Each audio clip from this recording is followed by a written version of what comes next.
Assalamualaikum warahmatullahi wabarakatuh.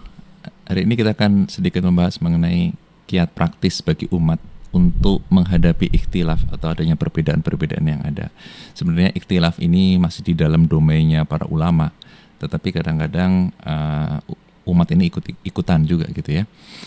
Yang jelas bahwa bagaimana kiat praktis kita menghadapi ikhtilaf ini harus diketahui oleh semua umat, supaya semua umat ini bisa mengikuti bagaimana cara ulama-ulama zaman dulu mensikapi dalam ikhtilaf ini.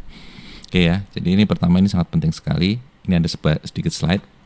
Yang pertama adalah kita melihat bahwa manusia ini sebetulnya diberi karakter untuk berikhtilaf, berbeda. Ya wajar lah ya. Kalau kita sama semua ya tentu akan nggak ada kehidupan justru ya. Semua pengen jadi dokter, nggak ada yang jadi insinyur. Semua pengen jadi insinyur, nggak ada yang jadi dokter ya. Semua ada perbedaan. Tapi justru ada perbedaan-perbedaan yang bisa mencapai level perbedaan yang membuat orang bermusuhan. Nah inilah yang disebut sebagai ikhtiro. Ikhtiro ini bukan saja berbeda, tetapi berbeda yang sudah masuk ke dalam level permusuhan. Ya. Kemudian ada juga orang yang dirahmati, ya itu orang yang tidak memperuncing masalah ikhtilaf rata-rata. Ini mendapatkan rahmat.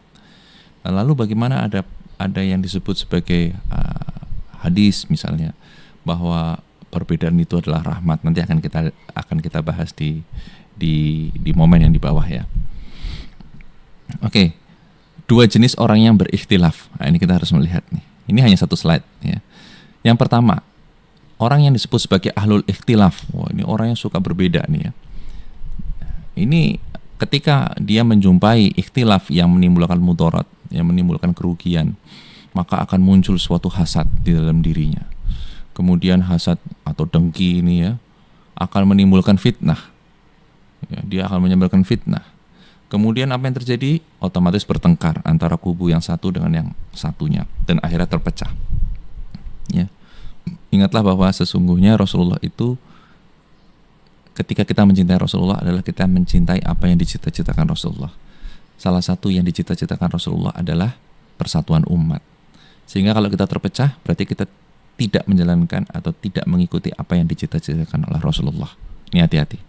Makanya ini disebut sebagai ahlul ikhtilaf, orang yang berikhtilaf, yang ketika melihat ikhtilaf ini kok kayaknya menimbulkan mudarat, dia langsung hasad, ya ada dengki, kemudian dia memfitnah, kemudian akhirnya bertengkar dan akhirnya terpecah.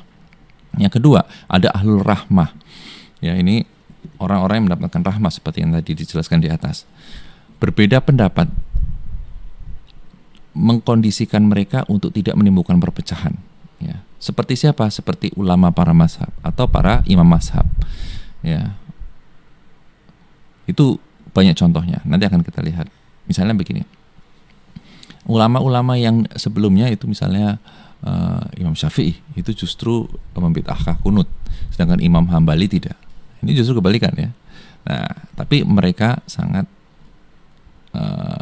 toleransi terhadap orang-orang di zamannya yang melakukan hal tersebut yang berbeda gitu ya. Ini yang sangat kita harus hargai. Makanya teman-teman baca buku-buku tentang para imam ya, luar biasa, para imam mazhab. Kemudian perkataan Umar bin Abdul Aziz, perbedaan itu rahmah. Jadi ini bukan hadis ya, tetapi ini adalah perkataan Umar bin Abdul Aziz. Mengapa perbedaan itu rahmat? Ya. Karena begini, satu, karena beda pendapatnya para sahabat yang terjadi.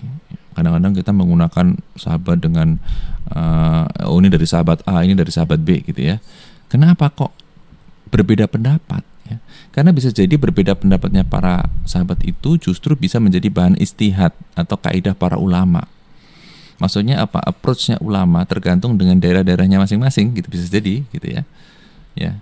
Sehingga kita bisa membayangkan apabila jika para sahabat mengambil satu pendapat saja, kompakan nih satu pendapat, pastilah mereka akan mengambil ibadah yang terberat dan terafdol. Ya, karena mereka ini adalah pahala addiction ya. Wah, pokoknya kalau ada pahala dikejar walaupun itu berat. Sebagaimana para sahabat sholat malam dengan Rasulullah sampai kakinya bengkak. Tuh, luar biasa. Dan ini justru kalau para sahabat mengambil pendapat ibadah yang terberat dan terafdol, maka ini justru akan memberatkan umat yang mengikutinya. Ya, sehingga adanya perbedaan dari sahabat justru ini akan membuat pilihan bagi para umatnya. Ya. Masya Allah. Jadi ini adalah sesuatu hal yang memang luar biasa kalau kita mau ikuti, ya, mau kita sama-sama pahami bahwa ternyata ikhtilaf itu ya oke lah, itu domainnya ulama sebenarnya. Kita tidak perlu sebagai umat bertengkar di situ. Kalaupun kita mau meminta kejelasan, langsunglah minta kejelasan kepada ulama, karena itu masih di domainnya ulama.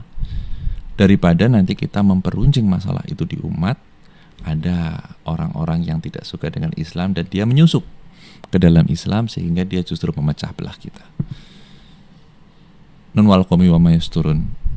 Assalamualaikum warahmatullahi wabarakatuh.